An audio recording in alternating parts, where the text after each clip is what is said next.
Hey guys, today we need to talk about the Cardano hard fork as usual. Whenever this is going to, well, whenever we have big news like this coming out, we have to make sure that we are on the pulse. So we had the Cardano hard fork successfully uh hard fork really. So what this has done, as this is supposed to have made the whole experience and also the blockchain itself more efficient, cheaper, and slightly more scalable. So let's find out exactly how this has happened, but also most importantly, why has Cardano's price not reacted to this? And how can we make sure that we're there for when this will? Because Cardano will pump in about a week's time, I think. And so we need to make sure that obviously we're there for that pump. So let's have a look at some of the data that we can see on the screen here. So obviously Cardano, it's up by, it's just quite miserable, really. Not even worth talking about, to be honest. Market cap up by, you've seen that just now, drop to 0.25. So we're not having a great day in terms of the price. It's pretty stagnant. That it has been spoken about. Maybe it's like a buy the rumor, sell the news, but nobody bought the rumor. Everyone was focused on the Ethereum merge, and then now we have the Cardano hard fork, the VASIL hard fork. We're just kind of looking at like, well, there's just no excitement. So there is no buy the rumor. So this is one thing we have to kind of take into consideration. People are like, oh yeah, hopefully everything. The sentiment is good. I think this is it. The sentiment is good, and I wanted to see just kind of would call it. This is the day after, just to see how people are kind of reacting to this. But fork, yeah, Cardano Vassal upgrade goes live, which is good. And it's the most significant upgrade since adding smart contract functionality last September. It's just kind of been one of those things where like it's not much has happened. Again, it's and like I said, I think there's the many reasons as to why, but this doesn't really tell us anything apart from it's been delayed twice before, which obviously is not very good. But let's have a look at some of the actual, hard forks. Oh no, the actual benefits. How does it work? So it's going to increase the scalability of the blockchain. It's also going to make the block sizes slightly bigger, which means that you can have the i.e., if you're paying for one block, which no one ever does, you just pay for one part, one small transaction of that. If one block is bigger, you have more transactions, which brings the fees down. So that's a very, very good thing. Now you can look at we're looking at CIP40, we're looking at UTXOHD, Hydra integration. But to be honest, most of us don't know exactly what this is, do we? I'm not gonna sit here and tell you that I've been waiting for reference script C1 CIP-33 for a long time, because I haven't. I like to trade and I like to make money on the price difference. I don't really need to know too much about the exact architecture of itself. So that's basically the key thing to take from there. We are currently in the Guggen era, which has just been deployed. So we're still in this kind of smart contracts just being announced onto the platform. And this is where everyone got very, very excited, because we were like, well, look, now Cardano has like a real use. We have smart contracts. And so with these smart contracts, now we can start deploying apps. We can start actually having a few different use cases for the whole platform itself. Now we have scaling to come and also governance naturally. So this is going to be in the future, but currently the smart contracts. And this, guys, is where I'm getting excited, because if we think about this, right, what is it that makes a platform useful, or even what makes a coin in demand? And it's when people interact with the blockchain.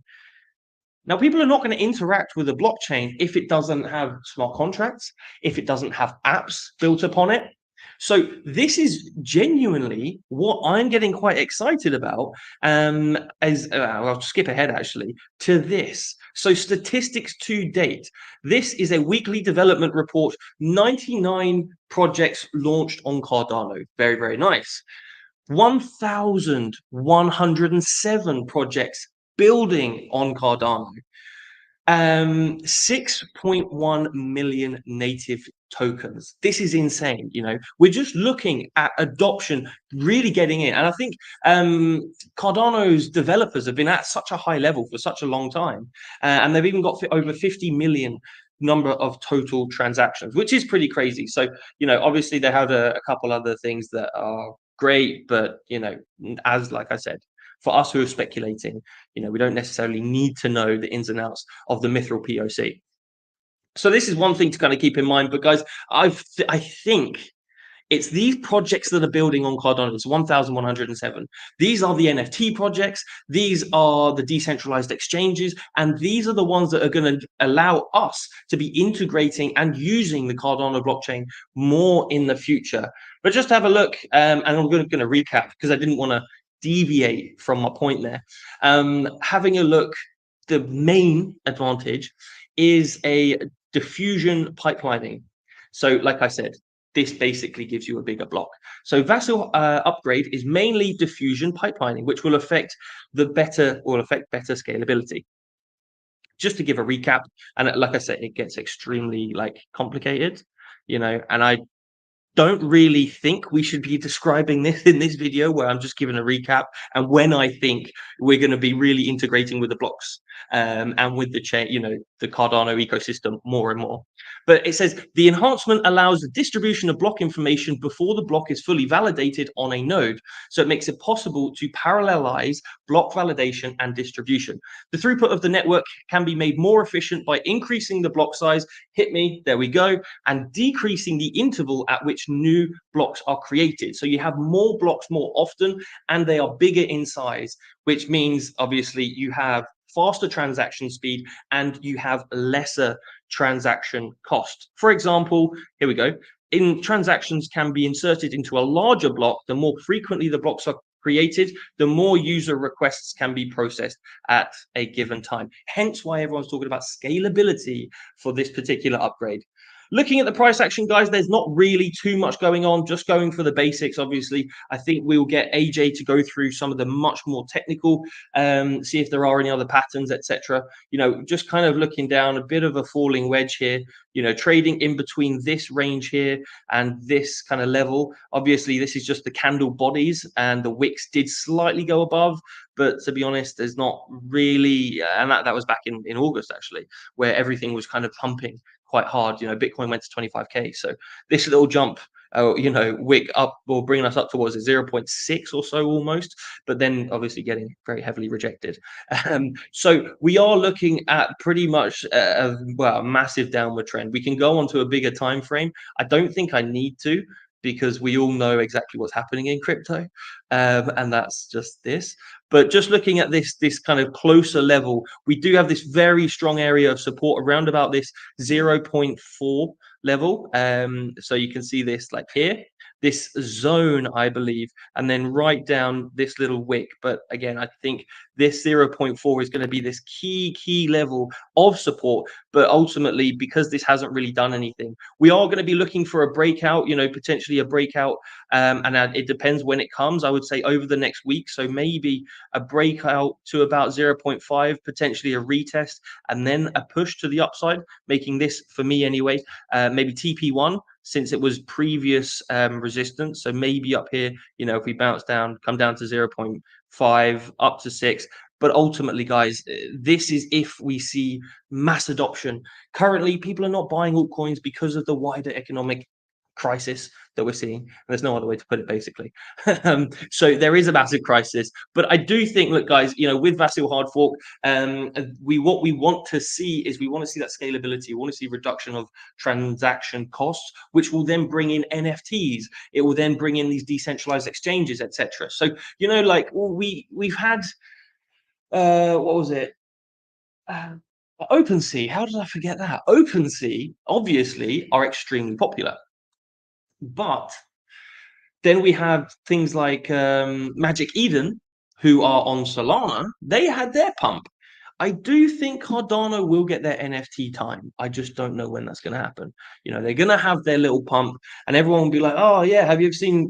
We can flip NFTs on Cardano really easily." Blah blah blah. Everyone get excited, but we're not quite there yet, is the bottom line. We're not there yet, but there is so much potential for Cardano. I really like it. It's one of the first coins that I ever like truly fell in love with. I think it's because like I bought it at like 0.3 and then went up to $2, and I was like, you know, but that was back in the day. And so yeah, there we go, guys. That's just my outline of exactly what happened with Cardano, when I think we're going to be pumping, which will depend on the wider, you know, or basically just depend on Bitcoin. But that's dependent on the wider economical kind of environment that we're in. But yes, there we go. I think more NFTs, more decentralized exchanges, more of these projects being built on Cardano so that we can interact with it. Then that means that more people are likely to be like, actually, hang on, maybe I should be on Cardano. And then they will. Thank you very much for watching, guys. Let me know, drop a like on the video if you, in fact, do like Cardano, or drop me what's your top layer one, actually. Tell me your top layer one crypto, and we will have a little competition. There's going to be a lot of people who love Ethereum. Some people love Elrond. Some people Solana. Some people Rose. And Cardano, yeah. A lot of people, actually. But anyway, let me know who you like down in